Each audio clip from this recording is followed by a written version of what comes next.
तो बेचारे द्वारपाल दौड़ कर गए, लंबा समय लग गया।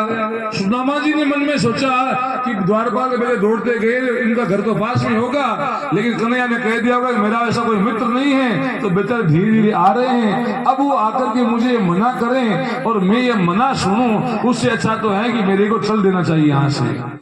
तो सुदामा जी तो ऐसी कल्पना करके वहां से चल दिए। द्वारपाल दौड़ करके राजमहल में भगवान को सूचना करते हैं।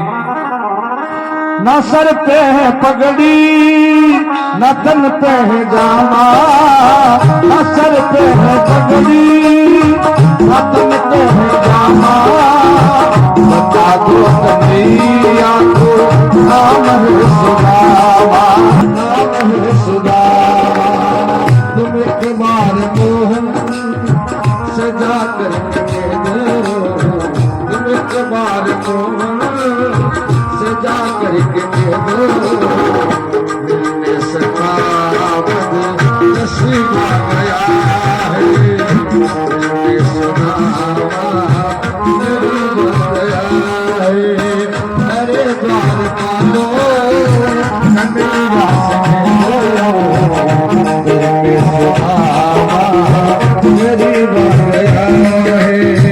सुदामा नसीब आ गया है, मिलने द्वारपाल जाकर सूचना करते हैं, हे द्वारिकाधीश, एक कोई व्यक्ति आया है, न सर पे पगड़ी न तन पे जामा, अपना नाम बताया है सुदामा। सुदामा आ गया? बोले हाँ महाराज। भगवान उछल करके खड़े हुए कि प्रभु का मुकुट नीचे गिर पड़ता है। अरे मेरा मित्र आ गया, और दौड़े तो भगवान का दुपट्टा भूमि पर गिर पड़ता है, और भरी सभा में से भगवान दौड़ पड़े। उनको ये मालूम था कि सुदामा जल्दी नाराज हो जाते हैं, जल्दी उनको क्रोध आ जाता है, कहीं वो छोड़कर वापस नहीं चले जाए। अरे सुदामा, अरे सुदामा, दौड़ते भगवान जा रहे। नगरवासी देख रहे हैं कि जो द्वारिकाधीश छत्र चंवर के साथ में, जय जयकार के साथ में, रथ हाथी घोड़ों से अपने राजमहल से बाहर निकलते हैं, वो द्वारिकाधीश नंगे पांव, बिना मुकुट के, बिना दुपट्टे के, कोई व्यक्ति का नाम लेते दौड़ते हुए जा रहे हैं। मुख्य द्वार पर आए तो वहां पर सुदामा जी मिले नहीं। जो सोचा था वही हो गया। अब तो नगर में दौड़ पड़ते हैं। सुदामा जी एक गली से जा रहे थे, भगवान ने सामने से आकर सुदामा जी के सामने हाथ जोड़े। अरे सुदामा, ऐसे भी क्या कर रहे हो? भैया मैं थोड़ा राजकार्य में व्यस्त था, मैंने बड़ी भूल कर दी, मेरी गलती हो गई। सुदामा चलो मुझे माफ करो। सुदामा जी बोल पड़े, कन्हैया क्या तुम नींद में सोया हुआ था? क्या दरबार ने तुम्हारे को सूचना नहीं दी? सुदामा जी बोल पड़े, आवाज मेरी पहुंची नहीं क्या, आवाज मेरी पहुंची नहीं क्या, दरबान ने तुझको खबर दी नहीं क्या, दरबान ने तुझको खबर दी नहीं क्या, क्या नींद में तुम सोए मुरारी, क्या नींद में तुम सोए मुरारे, तुझको पुकारे सुदामा हो जा रे, तुझको पुकारे सुदामा हो जा रे। सुदामा जी बोल पड़े, कन्हैया क्या दरबार ने तुम्हें सूचना नहीं दी? क्या मेरी आवाज तुम्हारे तक कानों तक नहीं पहुंची? अरे मैंने तो सुना है कि चिमटी के पर नेवर बाजे सोई साहिब सुनता है। मैंने तो सुना है कि कोई चिमटी के पैरों में घुंघरू बाजता है, उसको भी तू सुनता है। क्या तुम्हारे कानों में मेरी आवाज नहीं पड़ी? क्या तुम नींद में सोया हुआ था? भगवान ने सुदामा जी गले लिपटा लिया। अरे सुदामा, मैं तो गलतियां करता रहता हूँ, तू ब्राह्मण है, तू क्षमाशील है, तू बड़ा है, माफ करो सुदामा जी, चलो जल्दी से। भगवान ने सुदामा जी को राजी किया है और अपने राजमहल में प्रवेश करवाया है। नगरवासी ये दृश्य देख करके बड़े अचंभित हो जाते हैं। अरे ऐसा कौन सा मित्र आया है? बड़े बड़े राजे महाराजे आते हैं, लेकिन उनका इतना भगवान ने कभी भव्य स्वागत नहीं किया। और आज भगवान को कंधे पे हाथ रख करके राजमहल में प्रवेश दे रहे हैं। रुक्मणी आदि रानियां बड़े अचंबा करती हैं। अपने सिंहासन में ले जा करके सुदामा जी को भगवान ने विराजमान करवा दिया। रुक्मणी जी, मेरे मित्र आए हैं, स्वर्ण कलश में जल लेके आओ, इनके चरण पुकारते हैं। बड़े तपस्वी ब्राह्मण है सुदामा जी। जय हो। स्वर्ण के पात्र में जल लेकर आए हैं और यहाँ भक्त लोग कहते हैं भगवान ने बड़े प्रेम के साथ में अपने मित्र परम भक्त तपस्वी ब्राह्मण सुदामा जी चरण पखारे हैं।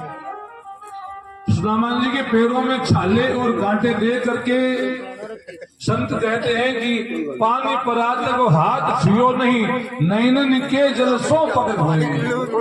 भगवान ने तो मानो परात के पानी को हाथ मिलेगा, अपने आंखों के आंसुओं से सुदामा जी चरण धो दिए हैं।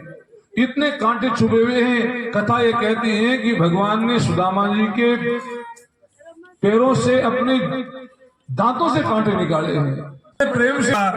लेकिन भगवान तो अपने भक्तों के प्रसाद को बड़ा आदर देने वाले हैं। भगवान ने अपने प्रसाद को खींचा है, सुदामा जी के कोख का से छीन लिया है। बोले भक्तवत्सल भगवान की जय हो।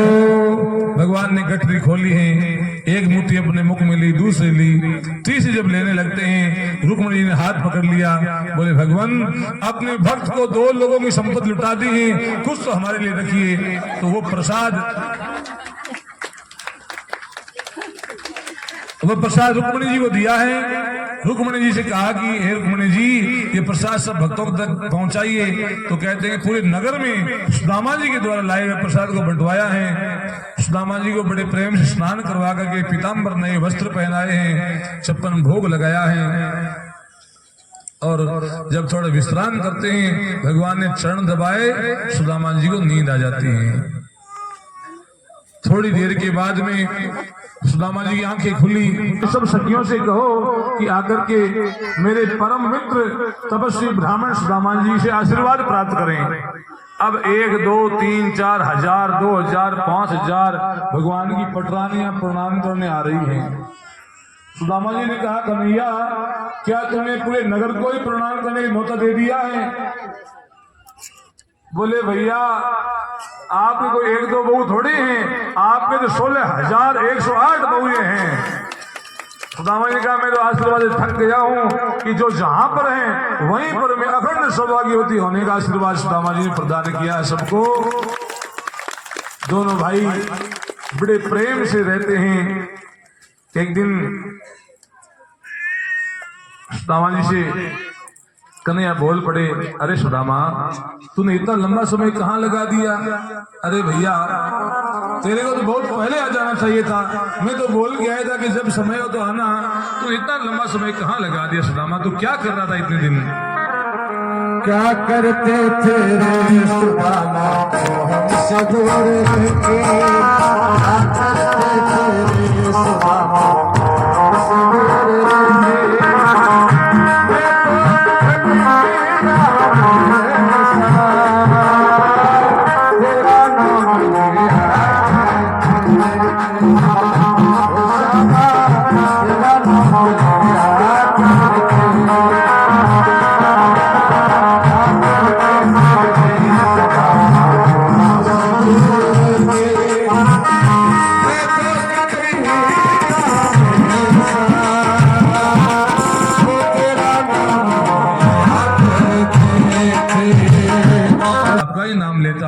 आपका ही सुमरण करता, आपके सुमरण के सिवा मेरे दूसरा कोई काम नहीं था। भगवान बड़े प्रसन्न हुए। सुदामा जी बोल पड़े, कन्हैया, क्या तुम्हें कभी गुरु जी के आश्रम में गायों के पीछे नंगे पांव वनों में जाया करते थे, अपने हाथों से गायों का गोबर उठाया करते थे, गुरुदेव के चरणों की सेवा किया करते थे? भगवान की आंखें नम हो गई। सुदामा, इस शान सोकर महलों में रह के तू सोचता होगा कि मैं उन बातों को भूल गया हूं। सुदामा, इन महलों में मैं रहता हूं, महल मेरे अंदर नहीं रहते हैं। मेरे अंदर तो हर समय वो वृंदावन है। वृंदावन भगवान का हृदय है। मेरे अंदर तो वो वृंदावन बसा हुआ है। उन गोपियों का प्रेम, उन सखाओं का प्रेम, माता यशोदा का दुलार, बाबा नंद की मुझ पर प्रीति, उन गायों का स्नेह है। मुझे वहां की याद बनी हुई है, उन सखाओं की याद बनी हुई है। तुम्हारी याद तो मुझे हर दिन आती है। अपनी पुरानी यादों को याद करके दोनों भाइयों की आंखें नम हो गई। हमारे मित्र भी यहाँ पर शासक परिवार में संदीप जी शास्त्री पंडित जी हमारे बाल सखा हैं। कोई माता बहन ने उनको देखा तो बोले शास्त्री जी तो बहुत बड़े हैं, तुम छोटे हो हैं। लेकिन हमारे में उन उम्र का कोई ज्यादा अंतर नहीं है। हमारे बाल सखा है। कल सुबह यजमान जी के निवास पर आए थे। हमने आपस में पुरानी चर्चाएं करके दोनों को बहुत पुरानी बातें याद आ गई। तो बालपन की बात तो देखो ऐसी होती है बंधुओं, हमारा छुटपन छीन लिया है, हमारा बालपन छिना जा चुका है। अब तो हमारे बच्चे भी वृद्ध हो गए हैं। हमारे बच्चों में भी बालपन नहीं है बंधुओं।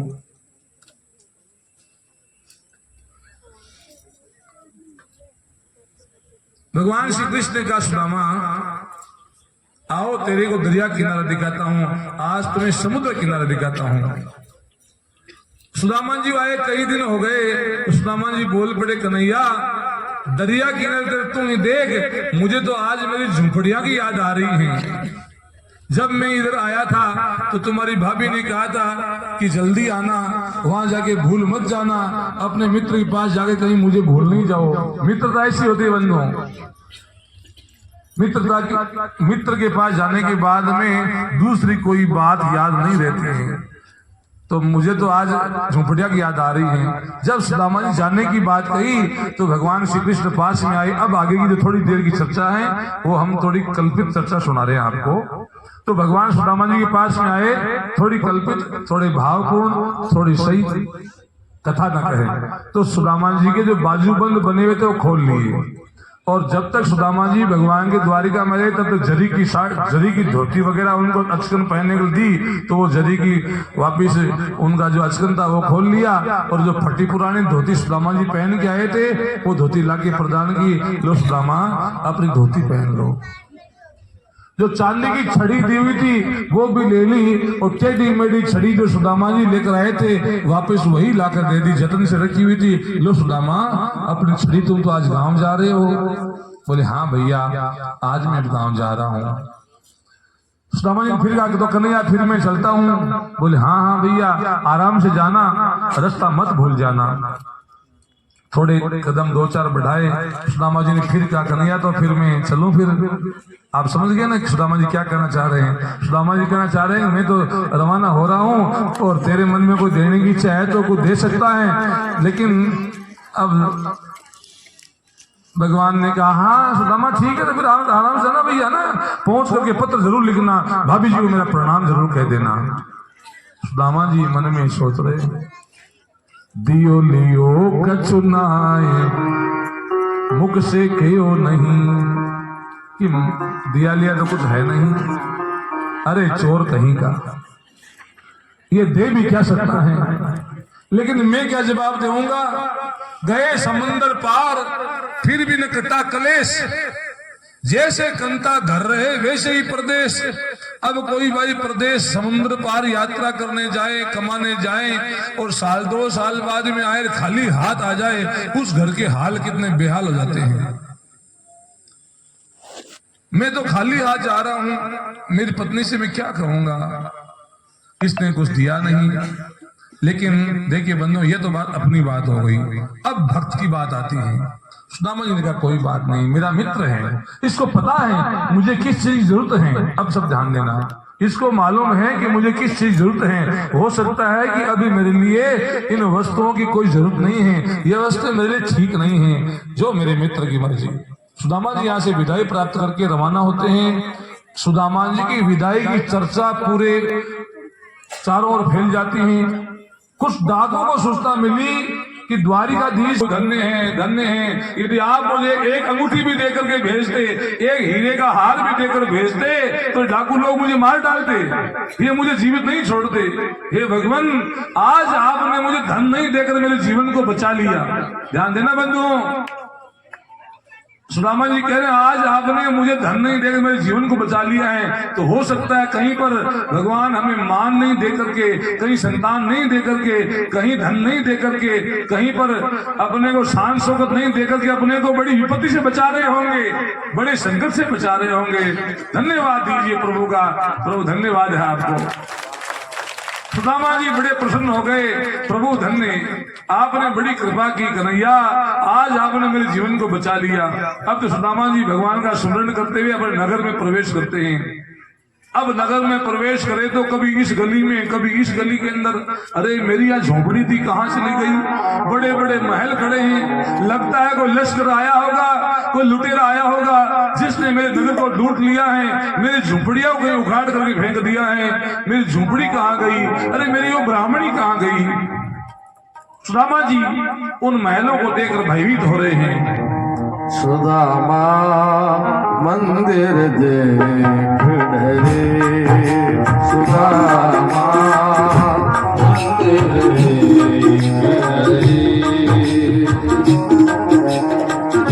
कहाँ गई मेरी राम जपनिया, कोई नरपति नारी उतरे।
भयभीत हुए। इधर सुदामा जी अर्धांगिनी सुशीला जी झरोखे में झांकती हैं, देखा कि सुदामा जी पसना पसना हो रखे हैं, कभी इस गली में कभी इस गली में फिर रहे हैं। दौड़ करके आती हैं, आके प्रणाम किया है, चलो महाराज। सुदामा जी ने कहा, अरे सुशीला, तेरे पास ये हीरों के हार कहाँ से आए, तुम्हारे पास ये जरी के वस्त्र कहाँ से आए, किसकी दासी बन गई हो। सुशीला ने हाथ जोड़े, भगवान महाराज मैं तो आपकी दासी हूँ। बोले ये सब व्यवस्थाएं आपके पास कहां से आ गई? बोले महाराज, जिस दिन आप द्वारिका की ओर प्रस्थान किए थे उसी दिन भगवान के परम सेवक विश्वकर्मा जी यहाँ पर आए और आपके लिए सुंदर नगरी का निर्माण कर दिया है। अब सुदामा जी प्रवेश कर रहे हैं तो जैसी द्वारिकापुरी वैसी की वैसी सुदामापुरी। पहली पोड़ मदमस्तक हस्ती दूजी तुरंग खड़े। पहले पोड़ के अंदर मदमाते हाथी झूम रहे हैं और दूसरे पोड़ में घोड़े हिल जा रहे हैं। एक जगह गौशाला बनी हुई है, एक तरफ बगीचा बना हुआ है और खंभों में रत्न जड़े हुए हैं। अंदर प्रवेश किया राजमहल के अंदर, बड़ा सुंदर राजमहल, जैसी द्वारिकापुरी वैसी सुदामापुरी। सुंदर एक मंदिर बना हुआ, मंदिर में जैसे भगवान द्वारिका में विराज रहे हैं उनकी यहाँ पर श्री विग्रह बहुत ही सुंदर विराजमान है। सुशीला हाथ जोड़ के बोल पड़ी, महाराज इन्हीं श्री कृष्ण ने सब कुछ लुटाया है, सब कुछ प्रदान किया है। प्रेम से लुटा दिया भंडार मुरली वाले ने, दिया माला वाले ने, लुटा दिया भंडार मुरली वाले ने, कर दिया माला बंसी वाले ने। ओ देश भावना लाला थोड़ा साई चल पाया, जो देश भावना लाला रे साई चल पाया।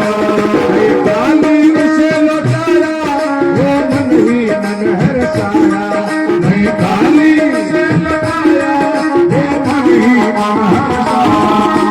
कर दिया उसे निहाल वाले ने,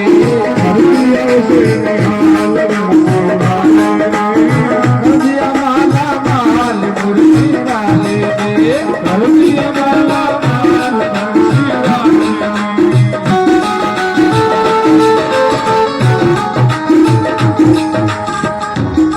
इसी प्रसंग में भगवान ने जो लुटाया है, मैं हमारे बड़े भैया हरिशंकर जी से निवेदन करूंगा कि आप सभी जो मालाएं लेकर आए हैं वो एक बार लेकर जाएं, भागवत जी पर अर्पित करें और उन मुकत में राजमहलों में रह जाएंगे तो कहीं भगवान को भूल नहीं जाए। परम त्यागी परम तपस्वी सुदामा जी ने हाथ में जल लिया है, संकल्प करके जो भगवान ने संपत्ति लुटाई है वो भगवान के भक्तों के लिए दान कर दिए हैं। वो राजमहल धर्मशाला के रूप में भक्तों के लिए समर्पित कर दिया है। पास की कुटिया में बैठ करके सुदामा जी भगवान का भजन करते हुए भगवत धाम को पधारते हैं। बोले भक्त वत्सल भगवान की जय हो, गोपाल कृष्ण भगवान की जय हो। भगवान को प्रार्थना करेंगे, ये भगवान आपकी कथा जिन भक्तों ने सुनी है उनके घर में लक्ष्मी जी का भंडार भर देना और हमेशा विराजमान रहना। ये सब मिलकर प्रार्थना करेंगे, भगवान को मानना ही पड़ेगा। अब आप देख रहे हैं ये जो मालाएं हैं भागवत जी को चढ़ाई जा रही है, ये आशीर्वाद है भागवत जी का और ये आप सबको मिलने वाली आज। पहले इसको भागवत पे चढ़ाया जाएगा, जितने आप लोग मौजूद हैं सबको एक एक माला प्रदान की जाएगी और एक संकल्प भी करना होगा आपको। हालांकि मैं जानता हूं आप लोग जितने मौजूद हैं सब माला जपते भी हैं, लेकिन जो नहीं जपते हैं वो भी एक माला रोज, चाहे कृष्ण की हो, चाहे राम जी की हो या हनुमान जी की हो, राधा राधा की हो, जो भी नाम आप जपे ये माला जपने देंगे। पूज्य महाराज श्री भागवत जी के ऊपर चढ़ाकर और ये पूरा भागवत जी का जो प्रभाव है, भागवत की जो दिव्यता है वो इस माला में आने वाली है। और ये माला अगर आप जपेंगे तो आपका जप 100% 100% सफल होने वाला है। एक मिनट सिस्टम आराम से भाई लोग जो है शंकर जी, रामचंद्र जी और बच्चे आगे सुन जाएंगे, जहाँ से सुन जाएगी वहाँ और आगे कोई लग घटना जाएंगे। नहीं है, आपको बैठे बैठे मिलेगी, कोई उठेगा नहीं जगह से। कोई शंकर जी आप कवरेज करें, मालाएं की जा रही है। कितना सुंदर सुजानगढ़ में कभी नहीं हुआ है कि 7 दिन तक दोनों टाइम भंडारा चला है। जो यहीं पे सबके लिए गुरु सका मंदिर ट्रस्ट के सेटलर आदरणीय रामोवतार जी मंत्री जी और किशन जी सोनी निवेदन करूंगा पहले आए और व्यास जी महाराज का आप श्री श्याम बाबा का सुंदर विग्रह देखकर सम्मान करना चाहते हैं तो पधारे और उसके बाद में जोपट परिवार का भी वो सम्मान करेंगे। शास्त्री जी और साथ सिर्फ एक ही ले माला, एक ले लीजिए। एक ही माला लेनी है, कोई भी देखिए अपराध नहीं करे। आज महाराज ने यही कहा था कि सत्संग में अपराध हो जाता है अगर आप हम चोरी करते हैं। एक माला एक को मिलेगी तो एक ही लेना है, काम तो एक ही करेगी, 100 ले लो चाहे, अगर आप उसका जप करेंगे तो एक ही बहुत है। तो श्याम सखा मंडल पूज्य महाराज श्री बहुत बड़ा ये संघ है। 33 वर्षों से महीने में 2 एकादशी आती है और दोनों एकादशी पर आपके द्वारा बाबा श्याम का 4 घंटे तक अखंड ज्योत के साथ सत्संग होता है। तो अभिनंदन है पूज्य महाराज श्री का। और भागवत कथाओं का आयोजित होते हैं, भगवान ने चाहा तो हो सकता है आपकी भागवत भी कभी हो जाए, क्योंकि आपने सबका दिल जीता है। महाराज जी बहुत सुंदर कथा आपने सुनाई है, सब लोग बड़े आनंद के साथ आपकी कथा श्रवण कर रहे हैं। और हम तो भगवान से प्रार्थना करेंगे कि जोपट परिवार को ऐसा सामर्थ्य दे कि बहुत ही जल्दी राम कथा का आयोजन किया जाए, आपके मुख से हम राम कथा का भी श्रवण करें। अब मैं निवेदन करूंगा मंत्री जी, आप वहां पर आदरणीय महावीर प्रसाद के बाद भी नहीं जाएगा। आज पूरी कृपा बरस रही है। 7 दिन की भागवत की जो शक्ति है, जो श्रद्धा है, वो सारी चीज आज आपको मिलने वाली है। चाहे आज आप आज ही आए हो, 7 दिन कथा नहीं सुनिए, लेकिन भागवत का सार अब महाराज जी सुनाएंगे। 7 दिन का भागवत का पूरा जो सार है वो आज सुनाया जाएगा। तो सभी विराजमान हो जाए। आज के बाद में हम भोजन करा रहे हैं तो भी नाच रहे हैं, सत्संग में भी नाच रहे हैं, और रात्रि 1 बजे तक सेवा चलती है मंत्री जी इनकी। 1 बजे तक पान खिलाते हैं सबको। मुझे लगता है 400-500 पान बना के आते हैं 3 बजे तक। क्या बात है। तो 3 बजे के तीनों भाई मिलकर सेवा करते हैं। और अब श्री रामचंद्र जी और दीपक जी का सम्मान। सुजानगढ़ का हर व्यक्ति जोपट परिवार का सम्मान करता है। कितना सुंदर आपने पूरे सुजानगढ़ को धर्ममय कर दिया है। इतना सुंदर आयोजन आपके द्वारा करवाया गया है। हम आपका कोटि कोटि अभिनंदन करते हैं, आपका सम्मान करते हैं, स्वागत करते हैं। चलिए अब मैं जो नाम बोलूंगा वो आएंगे। नित्य जाते हैं इटली से, जब सुजानगढ़ आते हैं तो चाहे रात्रि को इटली से पधारे, सुबह वेंकटेश्वर मंदिर पहुंच जाते हैं। ऐसी भक्ति आपकी वेंकटेश्वर भगवान के प्रति है। और साईं बाबा मंदिर के पुजारी जी भी हैं वेंकटेश्वर मंदिर के, आप भी आ जाए, आपका भी हम देखिए शॉल लेके आए श्रीमती मंदिर की तरफ से। श्रीमती मंजू देवी जी जाजोदिया इस समय सुजानगढ़ में ही है। अभी ब्रह्मोत्सव हुआ था तो वो अस्वस्थ रहती है, ज्यादा चल फिर नहीं सकती वो, वरना कल ही बात हुई थी कि मैं लाइव कथा देख रही हूँ, तिवारी बहुत अच्छी लग रही है, लेकिन आ नहीं सकते क्योंकि ना चलना फिरना उनका हो नहीं सकता।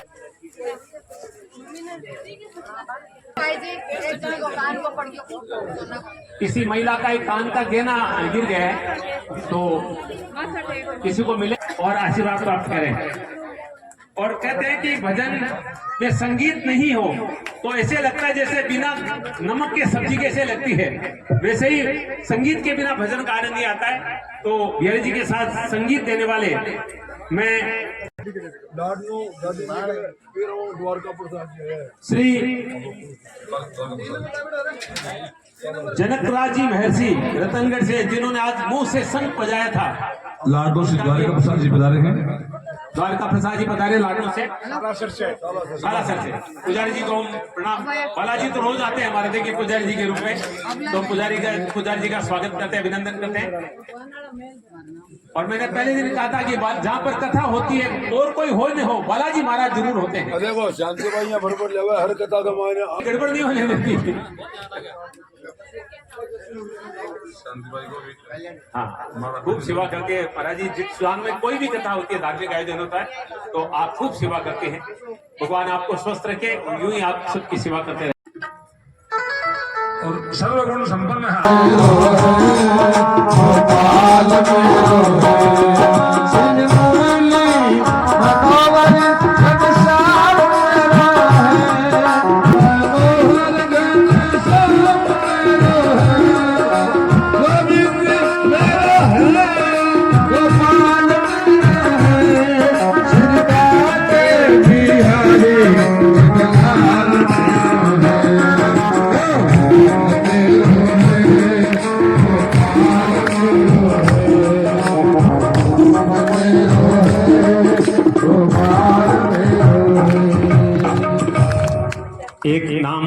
पूछा तो भूल गया था, और मैंने ही उनको निमंत्रण दिया था, हमारे ओम प्रकाश जी पारिक, जिन्होंने महाराज जी अब 15 दिसंबर से गंगा सागर की यात्रा है, तो उसमें भी आप पति दोनों ही हैं, सुनीता जी और ओम प्रकाश जी, सुमन जी। और मैं आप वीडियो देखते हूँ, मैं कहता हूँ कि सबके बेटे बहू है, यात्रा करते हो, कोई भी यात्रा में था वहाँ पानी में वो गिर पड़ता है और वो हंस के कहते हैं अंधे के तो अंधे ही जन्मे हैं, कटु वाक्य कहते हैं। आपको कल कथा में बताया कि अदुष्ट भाषणम, कभी भी किसी को दुर्वचन मत कहो, किसी भी हालत में दुर्वचन मत कहो, चुभने वाली बात कभी मत कहो, कुछ नहीं बिगड़ेगा आपका। आपके कहे दुर्धन्य उन वाक्यों को संजोया है और कहते हैं कि पता नहीं कितने किस प्रकार छल करके उनको फिर पांडवों को वनवास में जाना पड़ा। फिर भगवान श्री कृष्ण के नेतृत्व में महाभारत युद्ध संपन्न होता है। महाभारत युद्ध के अंदर भगवान ने जितने भी दुष्ट लोग थे सबका संहार करवाया और पांडवों को विजयी दिलवाई, युधिष्ठिर महाराज को राजा बनाया।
तुम बैठे हो हर मन में, हम ढूंढ रहे हैं वन में, तुम बैठे हो हर मन में, हरि का मार्ग दिखाने वाले तुमको लाओ, हरि का मार्ग दिखाने वाले तुमको लाओ।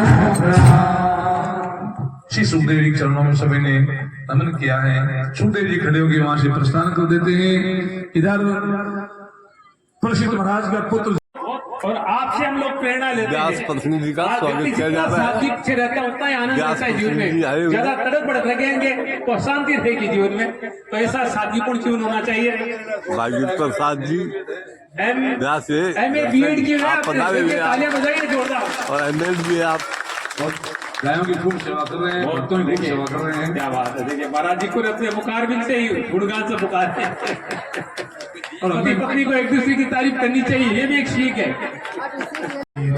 मैं ज्यादा समय नहीं लेकर के आचार्य जी का वैसे तो इनका विशेष स्नेह है, सिद्ध होता है, हम सब मानते हैं। बोलिए भागवत भगवान की। देखिए एक बात की बात और बताऊंगा, महाराज शिवाजी का पूजन होगा तुरंत आरती होगी इसके बाद में। आरती के बाद बिराजो हाँ खुशी बिराजो हाँ सुनो प्रसाद चढ़ाया जा रहा है भगवान को।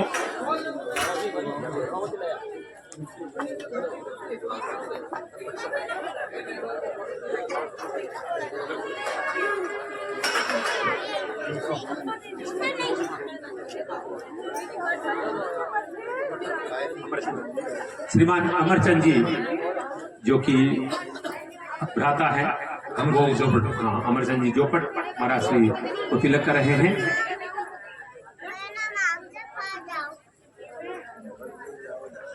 मैं विप्रगणों से निवेदन करूंगा आरती के दीप प्रज्वलित करें। जोपट परिवार पूज्य महाराज श्री को सम्मानित कर रहा है, आशीर्वाद ले रहा है। बहुत आनंद आया महाराज जी आपकी कथा सुनकर, और भगवान से प्रार्थना करते हैं कि बार बार आप स्नान कराएं और जोपट परिवार पुनः आप उस श्रद्धान्वित होकर फिर ऐसा सुंदर आयोजन करें, ऐसी भगवान सामर्थ्य प्रदान करें। बहुत आनंद लिया परिवार ने भी, जितने भक्त यहाँ पर आए हैं मैं सभी की भक्ति को नमन करता हूँ। इतनी सदा से आपने कथा सुनी, महाराज जी ने आप खुद मुख्य से कहा कि कोई लघु शंका के लिए भी नहीं उठता था, पूरी कथा सुन के लोग हैं, ये बहुत बड़ी श्रद्धा आप लोगों की है। तो भगवान आपकी श्रद्धा और भक्ति बनाए रखे। तो आइए भागवत जी की आरती करें। आरती किं प्रज्वाल्ये ओम ह्रीं ज्वालामाय नमो ज्योतिस्वरूपाय नमो नमः अग्निस्वरे नमो नमः।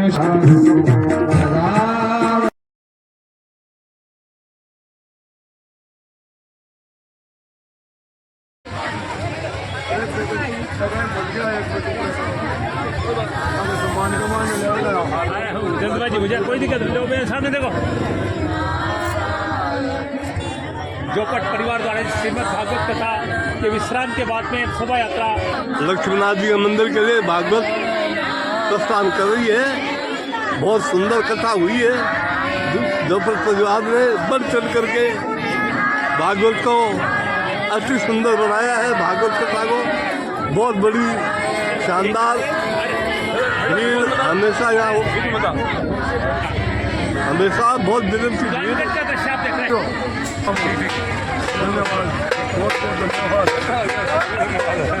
एक मिनट आगे